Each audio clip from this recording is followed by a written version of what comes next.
Diberi tema secara seragam, identitas murid-murid Kristus. Identitas murid-murid Kristus. Jemaat yang dikasihi Tuhan, bicara tentang identitas, maka semua orang harus punya identitas.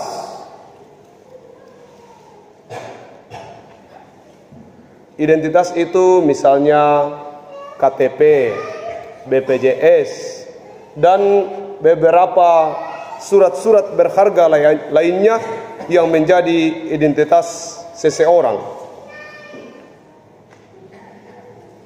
Itu kalau dalam kehidupan kita berwarga negara. Sekarang yang menjadi persoalan adalah identitas murid-murid Kristus. Jelas identitas kita sebagai warga negara, tetapi identitas sebagai murid Kristus itu yang hendak kita pahami sekarang. Tadi pagi saya pergi kasih makan babi. Ada babi betina mau masuk di kandangnya jantan yang saya pelihara. Sebagai seorang peternak yang handal, saya tahu bahwa berdasarkan identitas babi betina itu, maka saya tahu bahwa babi betina ini bermasalah. Tapi saya tidak mau kasih masuk ke kandang jantan. Saya bilang pulang dulu. Siapa tahu orang tua kamu tidak setuju. Kamu harus kembali ke kandangmu. Karena kamu tidak diantar oleh orang tuamu. Begitu. Ternyata benar. Orang tuanya tidak setuju kalau mau dikawinkan itu babi betina. Untung tidak saya kawinkan. Walaupun saya sudah tahu bahwa identitas babi ini jelas sudah mau majantan. Nah, itu identitas.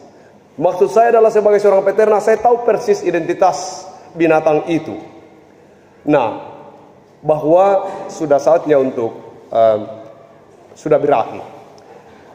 Apa hubungannya dengan bacaan kita hari ini? Identitas murid-murid Kristus. Kita dari mana dan mau kemana jelas. Sebagai warga negara harus punya identitas. Tetapi pertanyaan, apakah dalam diri saudara orang bisa melihat bahwa tosarani inde, ataukah kita baru dikenal orang maka anak gua berarti orang dari kampung itu, balik tuh jelas dari mana asalnya. Apakah kita dikenal baru sebatas itu, ataukah kita sudah mulai dikenal orang bahwa kalau ada barang jatuh dan dikembalikan pada tempatnya, pasti orang Kristen itu yang temukan. Kalau ada berondolannya orang lalu habis tanpa sepengetahuan pemiliknya, orang dari RT mana? Masih mending kalau bilang begitu. Tapi kalau sudah bilang, pasti karena ini hari Jumat, tidak mungkin ada orang lain pergi selain orang itu. Gitu toh. Yang saya maksudkan adalah benar bahwa kita dipanggil untuk mempertontonkan identitas kita sebagai murid. Identitas kita sebagai murid. Tadi malam di ibadah penghiburan saya katakan begini. Going to London, see you Tokyo. Going to London, see you Tokyo.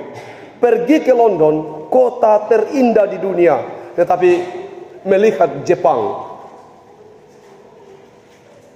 Ada banyak orang pergi ke London dan kemudian hanya melihat London dan terbius dengan kecantikan kota London. Apa yang mau disampaikan dari ungkapan itu? Bahwa kita hanya sesaat di sini, di bumi ini. Tujuan utama kita adalah surga, tempat kekal itu. Sehingga dengan begitu kita harus memperlihatkan identitas kita selama kita ada di bumi ini. Identitas kita itu apa? Identitas kita itu adalah kasih. Identitas kita bahwa di mana kita berada, di situ orang menjadi bahagia. Itu harus menjadi identitas kita. Kalau Anda merasa bahwa Anda tidak mampu mengasihi, Anda kehilangan identitas sebagai orang percaya. Kalau katakan, tidak bisa Pak Pendeta, tidak bisa, harus bisa. Tidak ada cara lain untuk membuktikan kualitas kepercayaan kita selain dari mengasihi. Itu yang pertama. Yang kedua, ucapan bahagia ini diucapkan bukan ketika mereka sedang bahagia, tidak. Ucapan bahagia dan khutbah di bukit ini disampaikan bukan pada saat bangsa Israel berada dalam sukacita yang besar, lagi pesta panen, dan tidak. Saat mereka ada dalam tekanan yang cukup serius. Lalu Yesus berkhutbah dengan sebuah ungkapan yang hampir seluruh dunia menerimanya sebagai sesuatu yang sangat sedap didengar. Yesus berkata bahwa berbahagia di tengah kesukaran, wah susah. Bahagia kau yang miskin, masa sih? Yang dianiaya karena aku, bagaimana mungkin? Bahagia itu temporary, sementara. Kalau ada orang yang berpikir bahwa saya mau bahagia terus, dia pasti gagal. Karena bahagia itu sementara. Kalau kasih kawin ke anak atau nikahkan anak atau pokoknya gincu sampai di sini saking bahagianya. Beda di Dempul. Pokoknya semuanya, laki-laki pakai jas, perempuan di makeup dan seterusnya. Selesai pernikahan, lope alias loyo dan sebagainya. Atau pada saat wisuda, rental mobil, going to Toraja dan lain sebagainya, atau Makassar. Sesudah wisuda hanya sebentar itu foto-foto toh, selesai habis. Acara ulang tahun, keren, kuetarnya lebih tinggi daripada dirinya dan lain sebagainya. Selesai acara ulang tahun, ditutul lindo dan lain sebagainya. Tetapi apakah tidak bahagia? Bahagia, tapi itu sementara. Makanya firman Tuhan hadir untuk kita dan berkata bahwa bahagia yang sesungguhnya itu adalah ketika Anda sudah menemukan kebenaran hidup, ketika Anda sudah menemukan keselamatan. Bahagia yang dibahasakan dalam bacaan kita ini adalah bahagia yang datang dari Tuhan. Bagaimana bahagia? Kalau Anda sudah merasa tidak melakukan kesalahan, Anda pasti bahagia. Tapi Anda merasa langkalemu salah kok, kadake, dan kadake namu pogau, ada hal yang buruk yang kau kerjakan. Saya bilang anak-anak sekarang, potongi jariku kalau kau enak tidur. Bukan hanya kepada Tuhan, kepada sesama. Dulu kita pernah bercerita, waktu saya kuliah di kampus, ditulis besar-besar di baju saya begini: segala sesuatu dapat dimaafkan, tapi tidak untuk dilupakan. Nanti saya pendeta baru saya mengerti, sesudah saya mengikuti gerakan cinta Alkitab baru saya mengerti bahwa tidak bisa.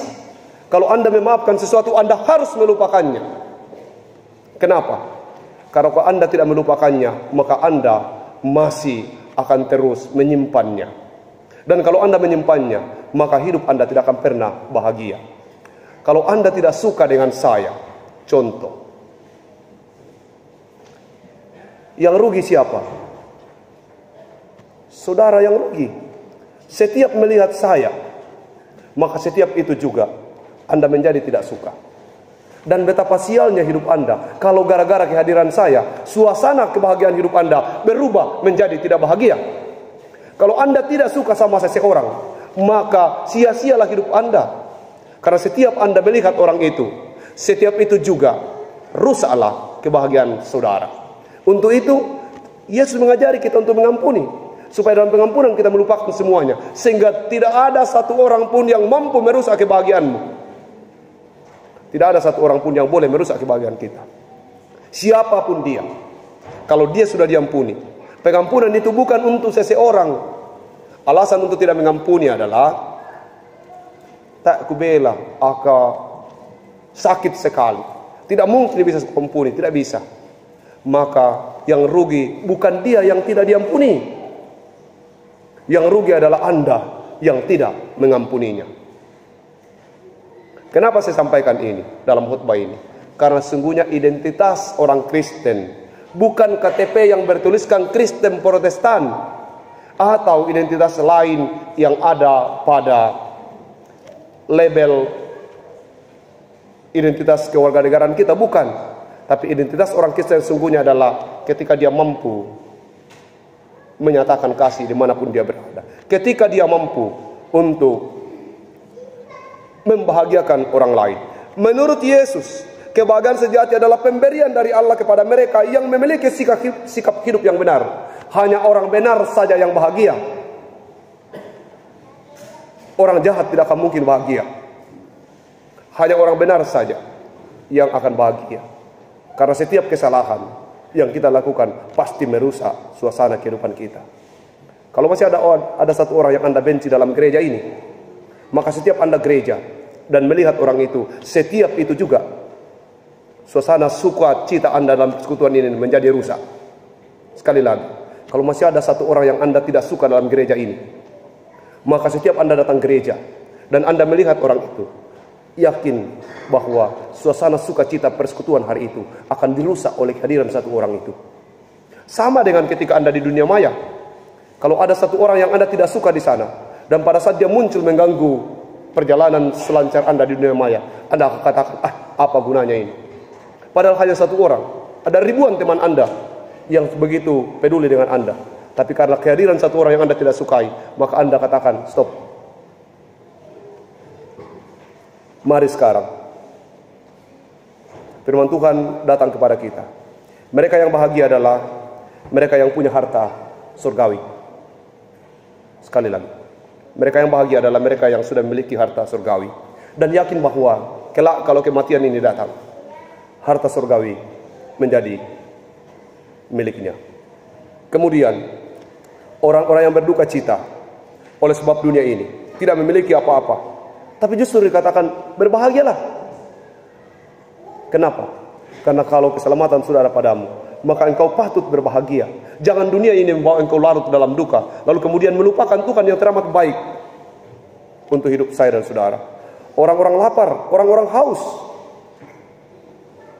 akan dipuaskan kalau dia haus karena kebenaran,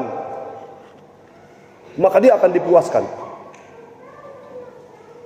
Tapi kalau dia haus karena kekuasaan, tidak seorang pun yang pernah puas dengan kekuasaan.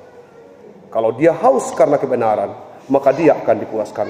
Orang-orang yang murah hati, yang membagi-bagikan miliknya, tidak akan mati karena kelaparan dan kemiskinan.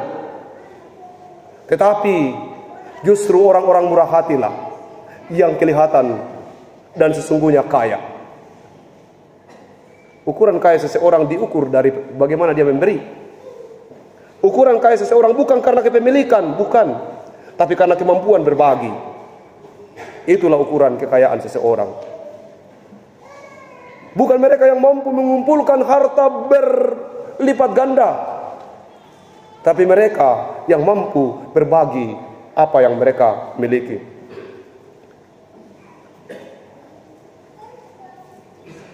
Orang-orang yang suci hatinya, yang hidupnya fokus pada pekerjaan Tuhan, itulah yang disebut melihat Allah. Sedang mereka yang mampu membawa damai dan menebarkan kasih Allah akan disebut anak-anak Allah. Itu di ayat yang ke-9. Akhirnya, kalau Anda ada dalam kategori ini, seperti yang saya sampaikan tadi, seperti yang diceritakan di dalam khotbah di bukit, maka bersiaplah untuk menderita. Kalau Anda sudah bahagia melihat kebahagiaan orang lain, kalau Anda berupaya membahagiakan orang lain, kalau Anda berupaya melakukan hal-hal yang bisa mempertontonkan bahwa Anda mengasihi Tuhan dan sesama, maka Anda masuk dalam khotbah di bukit. Tapi sesudah Anda masuk di sini, bersiaplah menderita. Jangan sebaliknya. Oh, saya sudah lakukan Pak Pendeta, saya sudah lakukan Tuhan, tapi kenapa justru saya menderita? Benar. Justru berbahagialah kamu jikalau kamu menderita karena pekerjaan Tuhan. Berbahagialah kamu. Ditutup ayat ini dengan ungkapan itu. Bahagialah kamu kalau kamu menderita karena melakukan apa yang dikehendaki Tuhan. sulit berkhutbah hari ini karena dua agenda. Ada perpisahan dan khutbah berkata berbahagialah. Ya iya, kita harus berbahagia. Bukan hanya pertemuan yang membuat kita bahagia, tapi perpisahan ini harus membuat kita berbahagia juga. Bahagia karena dia sudah mau pergi.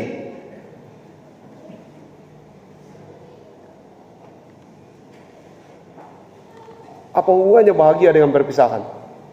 Anda bisa jawab? Mahasiswa KKN semester 7, Trigita Rembon, berat badan 60 kilo. Apakah Anda bisa jawab kenapa jemaat ini harus berbahagia kalau Anda pergi?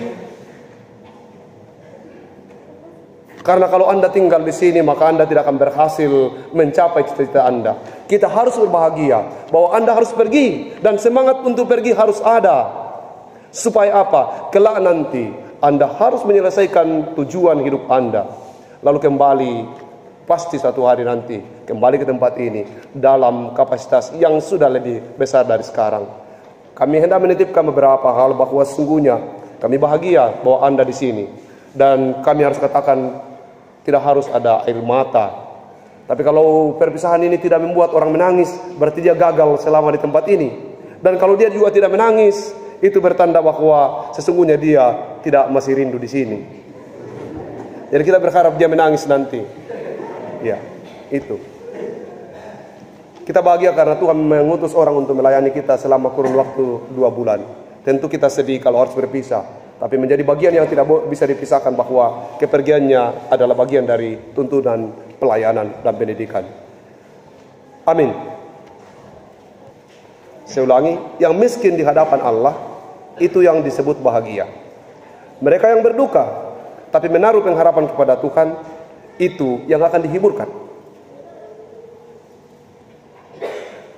Yang hatinya lembut, mungkin tidak kaya secara materi, tapi dia memiliki bumi, tak punya musuh.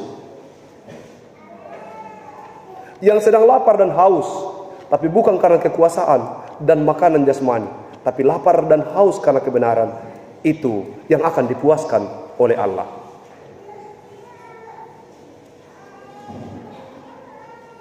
Mereka yang murah hati akan melihat semua orang tersenyum kepadanya setiap hari. Mereka yang hatinya suci tak pernah melihat ada musuh, karena cinta tidak pernah memiliki musuh. Mereka yang membawa damai, disukai kemanapun mereka pergi. Tapi mereka yang mampu melakukan semua yang diungkapkan di khotbah di bukit itu, harus siap menderita aniaya, bukan karena untuk dirinya, tapi karena untuk kemuliaan Tuhan.